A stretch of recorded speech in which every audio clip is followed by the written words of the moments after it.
Hello, I would like to present an overview of the Brazilian perspective on DSM policy frameworks for the electricity sector. These are mainly based on my personal view and analysis of our situation here, and I hope this can be somehow useful to your vision and discussions there. This graph, I think it's the most interesting one that we can provide in terms of for an international audience, and shows the dramatic shift in terms of electricity consumption, especially after and because of the power crisis that we had in the year 2000-2001. This, in fact, was a result of several mechanisms that were put in place all over this past decade, but also some other initiatives that were implemented during and by the power crisis.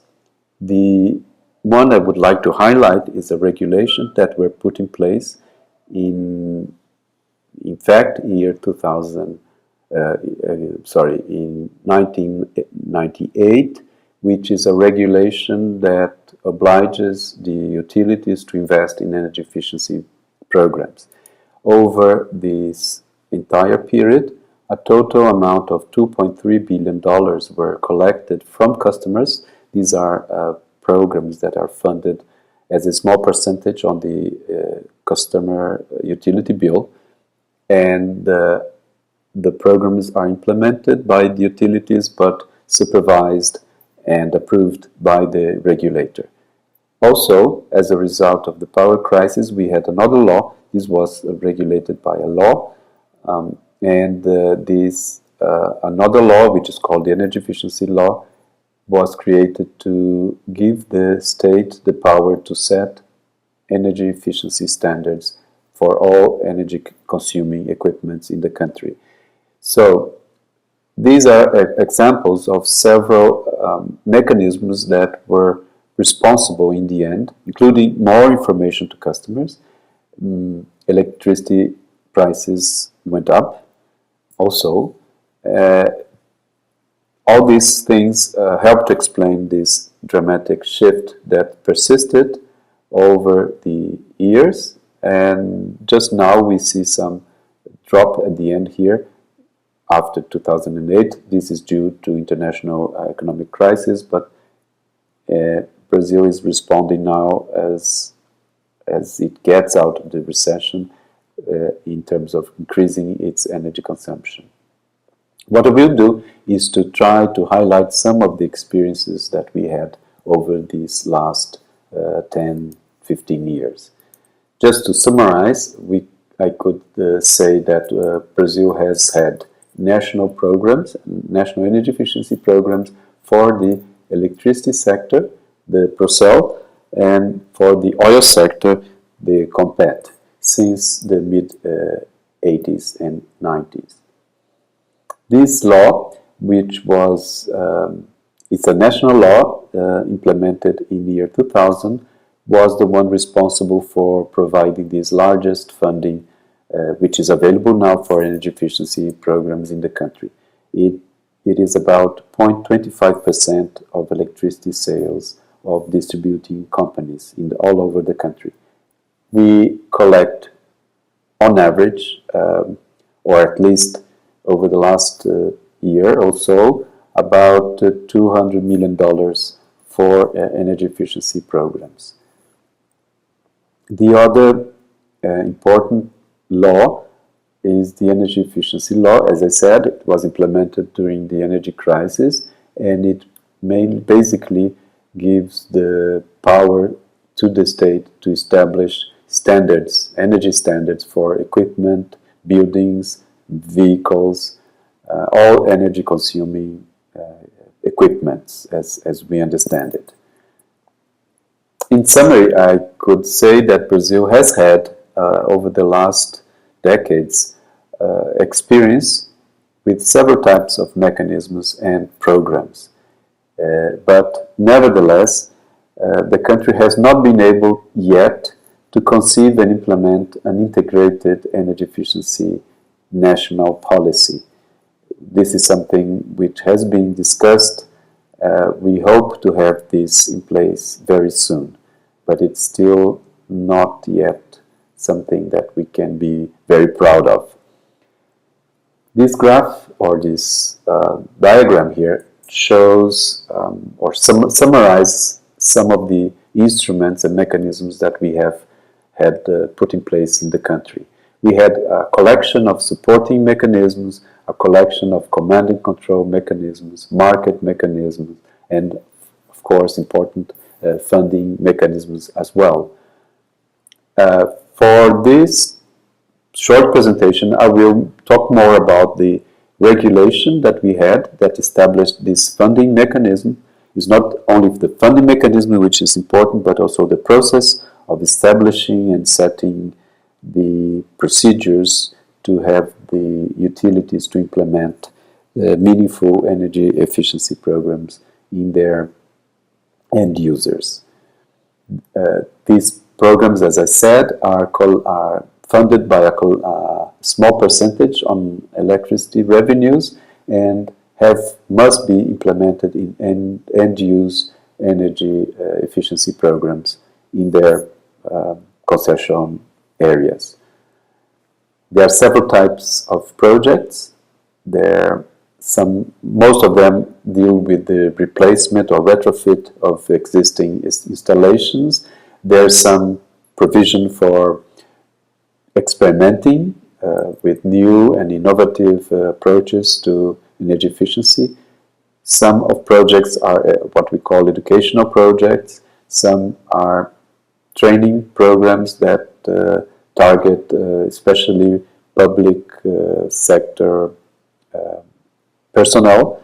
And there's also the possibility to create or to use the funds for national or priority projects under a given national policy or priority. So far, as you can see from this pie chart, that most of the investments have been done in what we call low-income energy efficiency programs.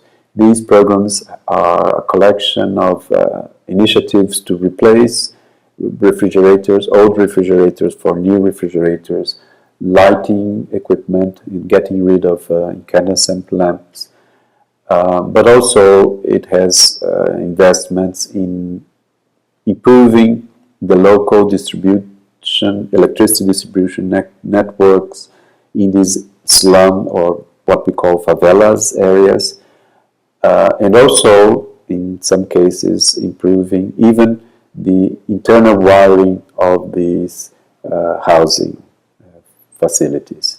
The second area is the public sector electricity user. Here I would like to summarize what I see as the strong points of the Brazilian experience so far. As I said, we have been able to implement and get expertise in several mechanisms in the country. We do find people that have been able to conceive, implement, and deliver some innovative approaches in terms of energy efficiency.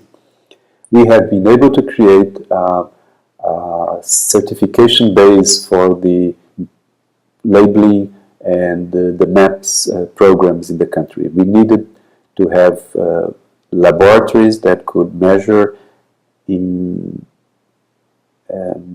with very credible way the quality of the equipments that are being commercialized in the country. We also had a good response from the appliance industries in delivering the equipments that were being mandated according to the law or the standards that were being given by the National Committee on Energy Efficiency. The fourth component of the successful Brazilian experience was the infrastructure in terms of communication and human resource base that we have in the country. That has been able, this human resource base has been able to deliver or disseminate good information across the country, which is a large country with regional and local diversity, but good technical information was able to be spread all over the country. Now, talking about the weak points, the main ones are, I think, are connected to this lack of coordination, and which together has resulted in a very fragmented approach.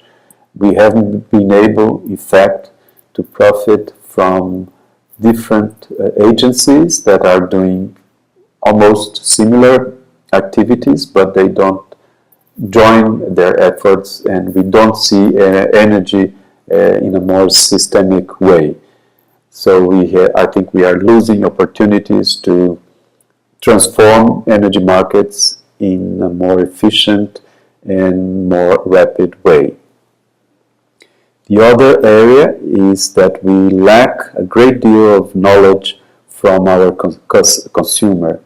Things are changing, new technologies are being commercialized, our customer is changing, and we don't know very much the reaction to these new technologies, the way they are doing, the way they are purchasing their equipment and using their new equipment, and what are they doing with the old equipment. There's some rebound effect that we suspect, but we have not been able to understand or predict or correct. This also has to do with our poor and weak monitoring verification system that we have in place, and we still need to advance a great deal in terms of evaluating our programs and our efforts. My last slide is just to highlight some things which I think are challenges and opportunities. We need to revise our old national programs.